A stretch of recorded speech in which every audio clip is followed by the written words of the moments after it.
On a quiet autumn night in rural Wisconsin, a family went to bed, never knowing their lives were being watched.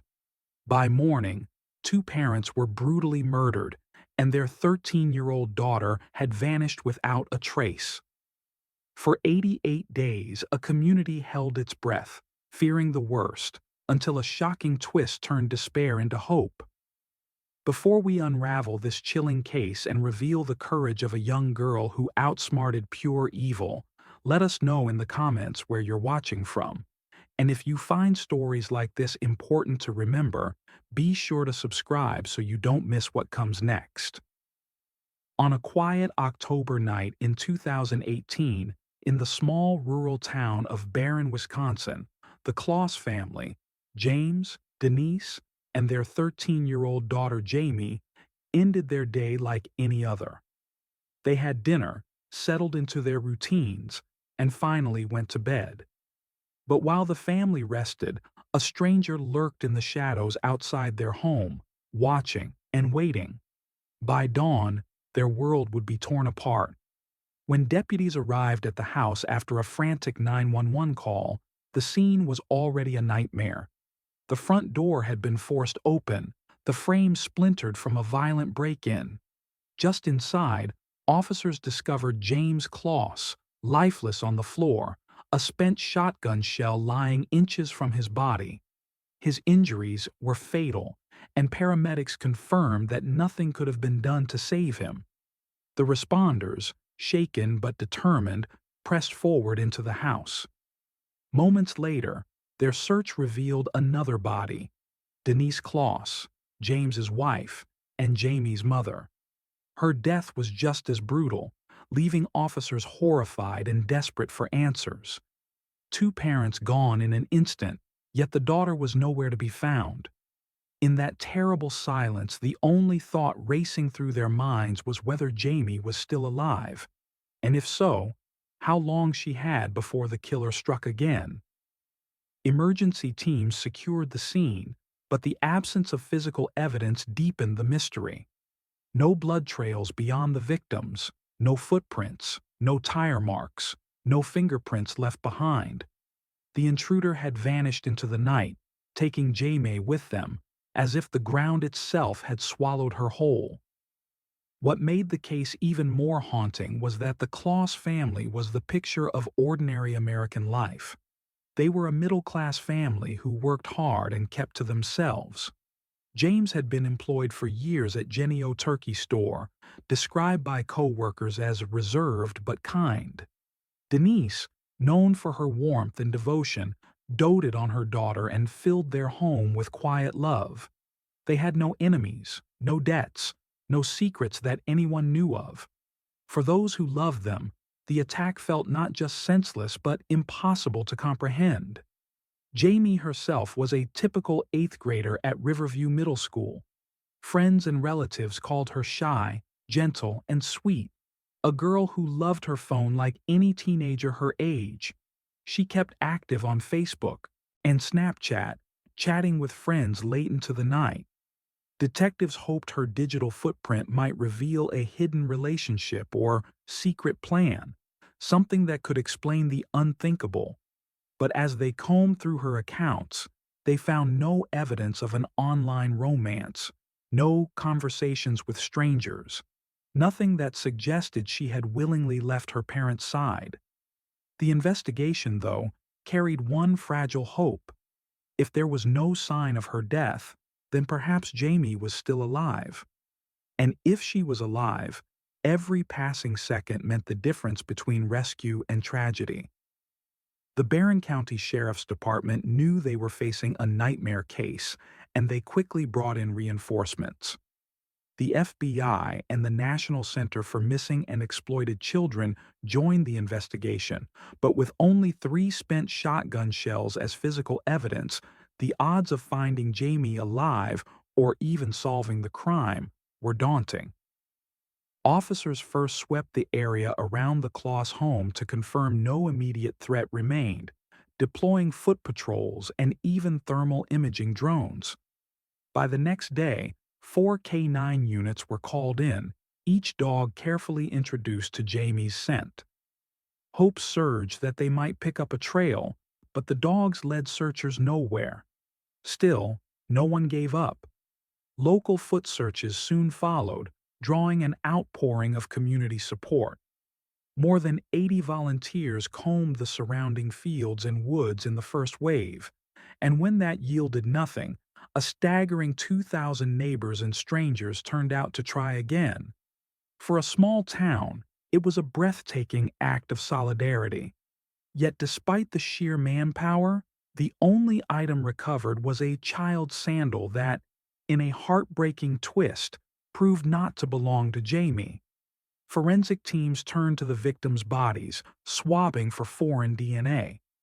Nothing surfaced on James or Denise, but one of the discarded shells held a partial DNA sequence. While limited in use without a suspect for comparison, it gave investigators at least one fragile thread to hold on to. Registered offenders in the area were interviewed and swabbed, but each comparison came back empty. Desperate for answers, police even set up surveillance at the Closs property itself, hoping the perpetrator might return. Meanwhile, digital forensics and interviews continued, but weeks of work brought no concrete leads. Then, a sliver of hope appeared. Reviewing video footage from the night of the murders, investigators spotted a car captured near the scene.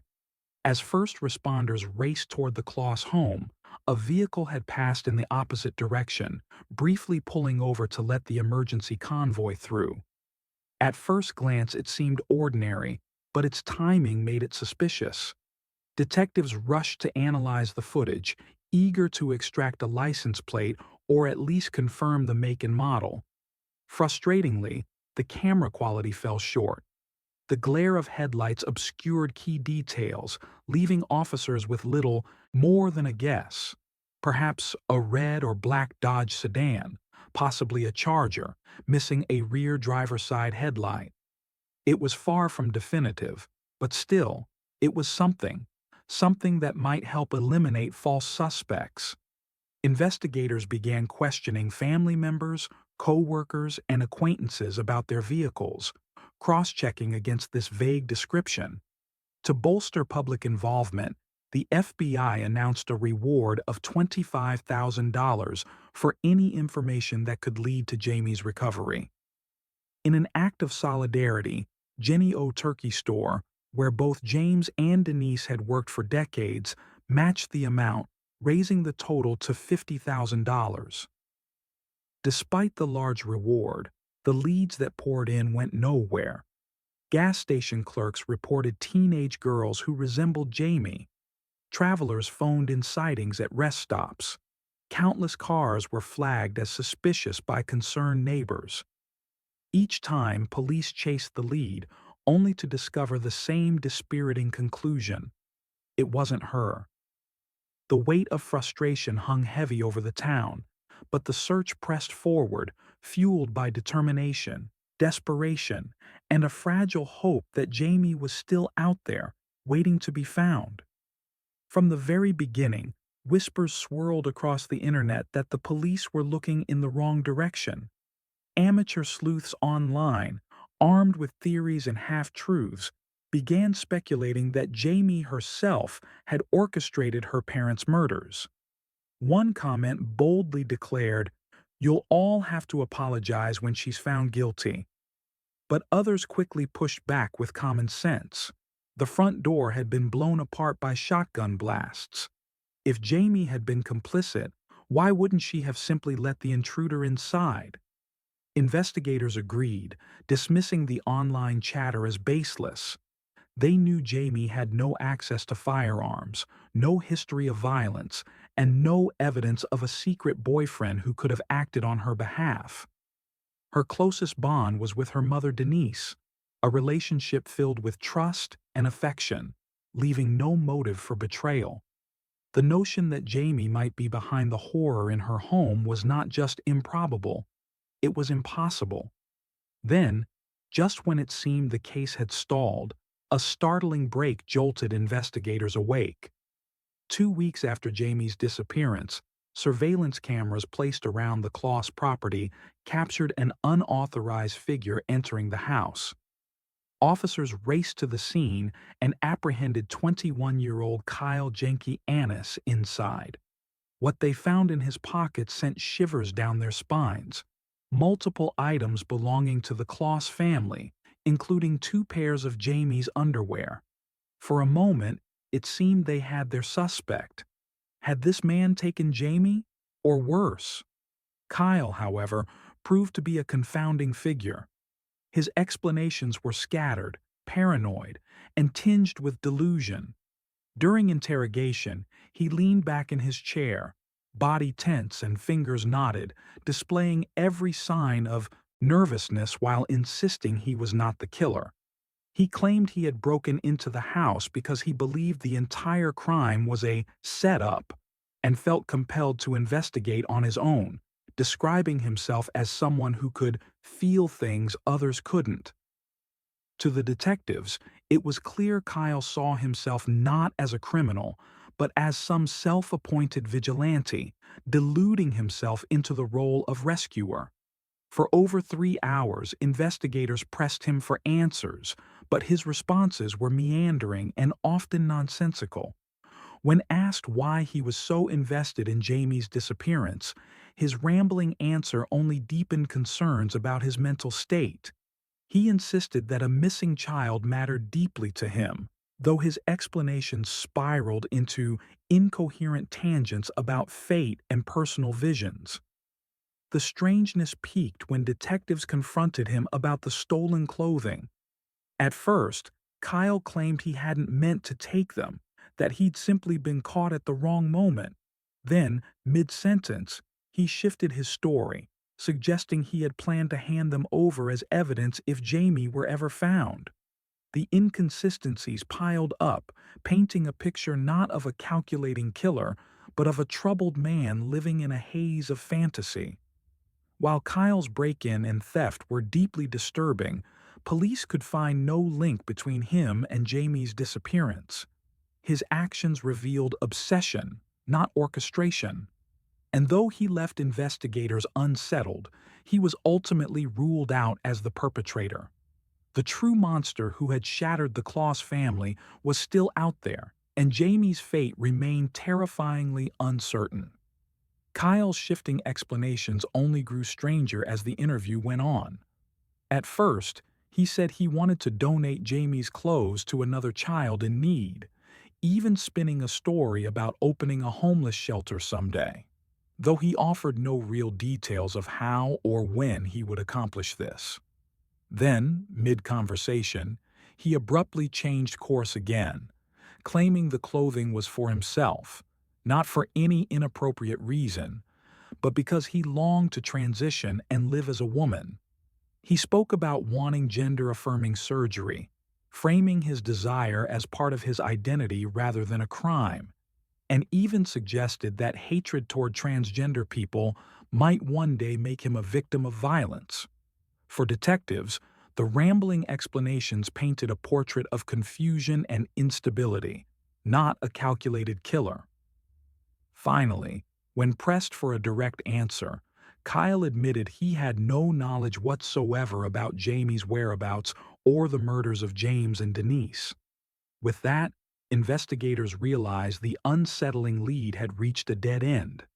By this time, nearly 3 months had passed since Jayme's disappearance.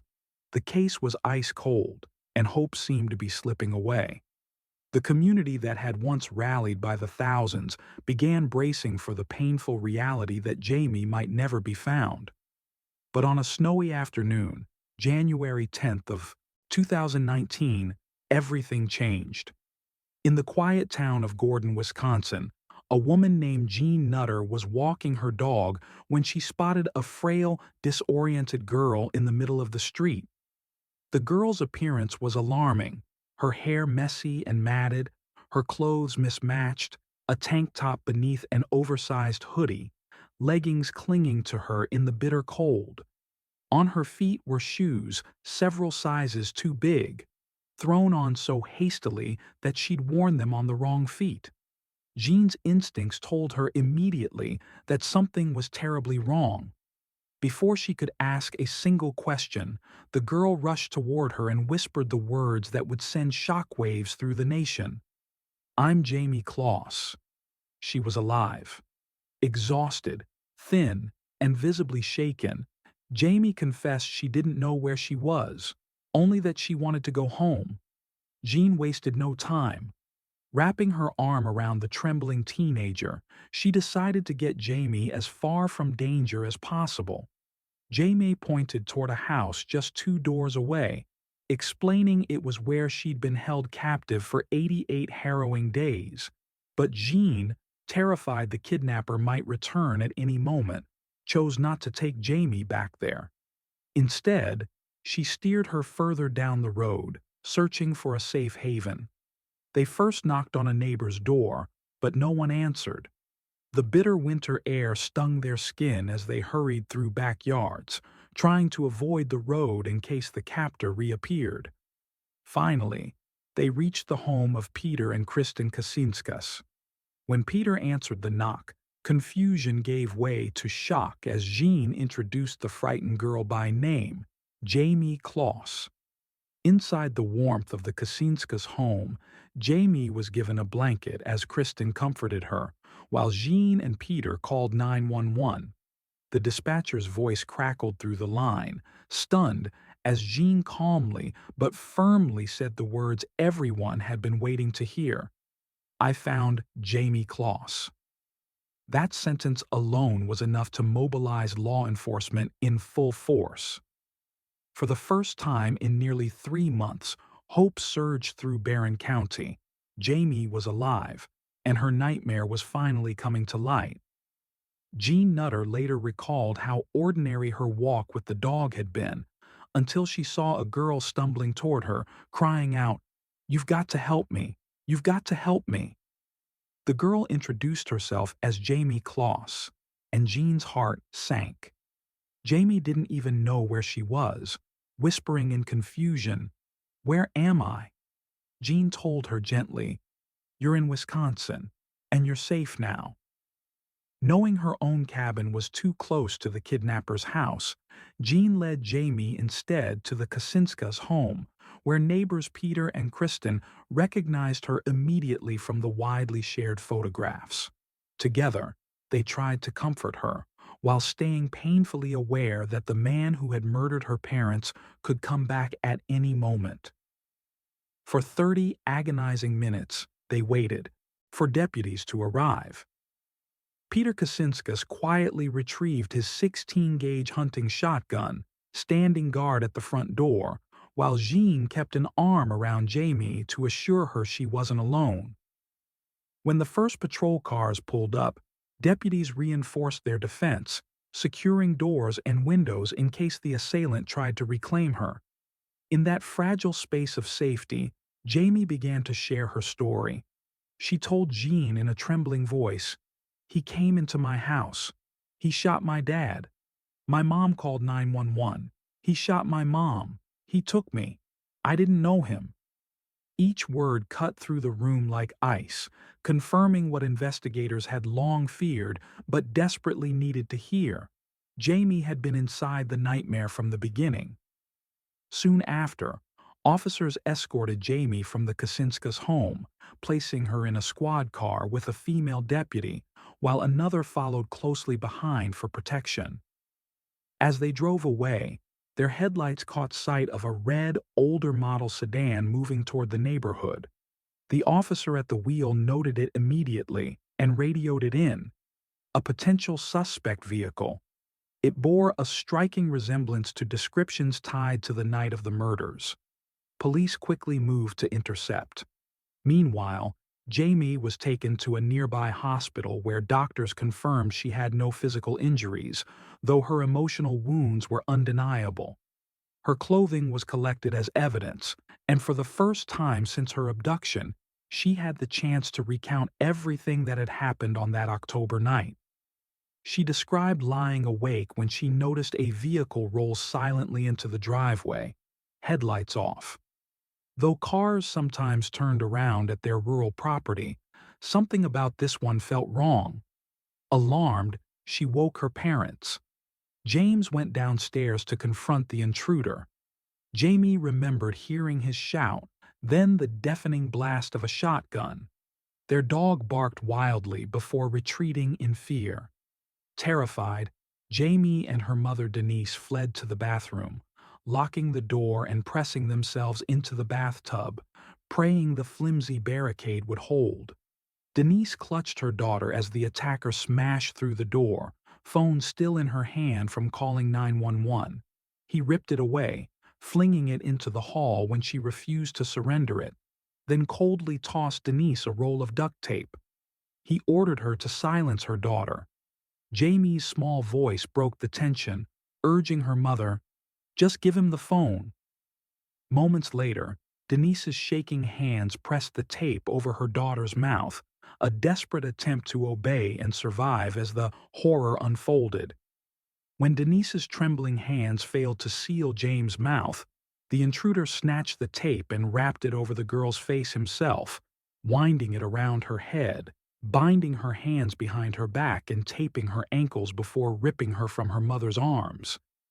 Jayme was forced to watch in helpless horror as the attacker shot her mother point blank in the head, then dragged her through the bloodied hall past her father's body, threw her into the trunk of his car, and kept her captive for the next 88 days, first driven to and held in a remote house on Eau Claire Acres Circle in Gordon, Wisconsin, a property later linked to 21-year-old Jake Thomas Patterson, who, when stopped by deputies after Jayme's courageous escape on January 10, 2019, reportedly admitted, "I did it." Patterson, who had lived at the house and whose father, Patrick, told police the residence was usually occupied by his son, gave investigators chilling and inconsistent accounts but ultimately confessed, pleaded guilty to the murders and kidnapping, and was sentenced to 2 consecutive life terms without parole plus 40 additional years, while Jayme, rescued from that cold captivity, survived to tell her story and later became an advocate for other missing and exploited children. Jake Patterson's chilling confession revealed just how carefully he had prepared for the crime. Before leaving his house that night, he shaved his head and face to eliminate stray hairs, wore 2 layers of gloves to avoid leaving prints, and pulled a black ski mask over his head.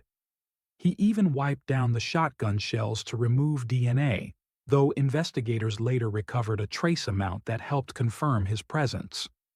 He claimed he spent only about 4 minutes inside the Closs home, yet in that time he murdered both parents and kidnapped Jayme, then sped off with her locked in the trunk. Incredibly, he admitted that while first responders were racing toward the house, he had been driving away, with Jayme still bound in the back.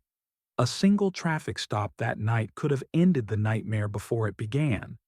Determined to cover his tracks, Patterson swapped out his license plates with one stolen from a stranger's truck and even removed the escape latch from his trunk. Once back at his house, he burned the ski mask, the duct tape, and Jayme's clothing, but left other items like his boots and unused shells in plain sight, saying that if the police ever made it to his home, they would find Jayme anyway, so why bother? At the same time, his planning was both meticulous and bizarrely careless, a contradiction that revealed both his obsession and his arrogance. As for Jayme's captivity, Patterson's version painted an unnerving picture. He insisted she was not kept under constant restraint and that he never locked the doors, but instead forced her to hide under his bed whenever he left or when others visited. The space was tiny, boxed in with plastic bins and heavy weights, leaving her trapped for up to 12 hours at a time without food, water, or access to a bathroom. Even more disturbing, Patterson's own father visited often, never realizing Jayme was just feet away, silently enduring captivity. Jake admitted that he relied on fear to control her, at first threatening to kill her if she disobeyed, later softening but still warning that he would be very angry if she resisted. To Jayme, those threats were enough. Haunted by the image of her parents' murders, she complied with his rules, waiting and watching for an opportunity to escape. Patterson, meanwhile, deluded himself into thinking time would change things. He told investigators that if enough months passed, maybe she would grow accustomed to him, maybe even accept a life together. But in reality, Jayme was never broken. Her courage, her patience, and her will to survive ultimately gave her the strength to break free, exposing the man who had taken everything from her. Jake Patterson's mindset revealed a disturbing mix of denial and delusion. In his interview, he casually spoke of a fantasy where, after about a year, he and Jayme might get an apartment together, as if she would ever forgive him for slaughtering her parents and holding her captive. When pressed about his motive, his words were chilling in their simplicity. He admitted that after his discharge from the Marines, he began to entertain thoughts of kidnapping a girl, not to kill her, but to just keep her. He claimed he knew it was wrong, yet the idea grew stronger until the morning he spotted Jayme outside her home waiting for her school bus. In that random instant, he decided she was the one. He didn't know her name, he didn't know her family, yet he irrevocably destroyed their lives. While Jake insisted he never intended to physically harm Jayme beyond the abduction itself, his actions told a different story. He forced her to witness the execution of her parents, taped her into silence, stuffed her in a trunk, and held her prisoner under a bed for nearly 3 months. Jayme herself confirmed that he yelled at her often and once hit her hard on the back. Though she was not subjected to the sexual violence many had feared, she endured unimaginable psychological trauma, forced to sleep in the same bed as her captor every night, and robbed of her childhood innocence. The randomness of Jake's crime made it all the more terrifying. He had no personal vendetta, no twisted connection, only an obsession sparked by a single glimpse of Jayme. This cold fact underscores why communities must remain vigilant for red flags. Adults who fixate on children, seek to isolate them, encourage secrecy, or avoid age-appropriate relationships. When multiple warning signs emerge, swift reporting can be the difference between prevention and tragedy. Even after his arrest, Jake's obsession lingered. A month into his incarceration, he attempted to smuggle a letter to Jayme through his father. Authorities intercepted it, but not long after, he wrote to a journalist, offering apologies scrawled in bubble letters. "I'm so sorry, Jayme, for everything." As if an empty phrase could undo the horror he inflicted. Thankfully, Jayme never received his words. In stark contrast, Jayme's strength became the true legacy of this case. She not only survived, she seized her moment to escape and reclaim her freedom. Wisconsin lawmakers honored her with the Hometown Hero Award, praising her extraordinary courage. At Jake's sentencing, her attorney read her statement aloud, reminding the world that while Patterson took so much from her, he could never take away her will to live, her voice, or her future. Jayme's story, though born from tragedy, became one of resilience, a powerful reminder that even in the darkest moments, courage can light the way home. At Jake Patterson's sentencing, Jayme's voice, though delivered through her attorney, cut straight to the heart of the courtroom. She spoke of the unbearable loss of her parents, saying how much she loved them and how deeply they loved her in return. "He took them away from me forever," her statement read, "and in a way that will always leave me with a horrifying memory." She revealed the lasting scars of her captivity, how she needed an alarm in her home just to feel safe enough to sleep, how stepping out into public filled her with fear and anxiety. Yet within that same statement, Jayme's courage blazed through. She declared that no matter what Patterson had stolen, there were things he could never take: her freedom, her spirit, her ability to reclaim her life. He thought he could own me, but he was wrong. On May 24th, 2019, Jake Thomas Patterson pleaded guilty to 2 counts of first-degree intentional homicide and 1 count of kidnapping. The judge sentenced him to 2 life terms, plus an additional 25 years, all to be served consecutively without any possibility of parole. In handing down the sentence, the judge called Patterson an embodiment of evil, ensuring that he would never again walk free. For Jayme, the road to healing has been long, but she has not walked it alone. She now lives with her aunt, surrounded by family and love, and was reunited with her beloved dog, who brought her comfort through the darkest of times. Though the shadows of that October night will never fully fade, Jayme's bravery has become a beacon, proof that even when evil tries to shatter a life, resilience, love, and courage can rise from the wreckage stronger than ever. Jayme Closs's story is one of unimaginable loss, but also incredible survival. Though she will forever carry the scars of that October night, she proved that even in the darkest circumstances, courage can light the way home. As we remember James and Denise, we also honor Jayme's strength, a reminder that resilience is stronger than fear. If this story moved you, share your thoughts below and join our community by subscribing for more stories that deserve to be told.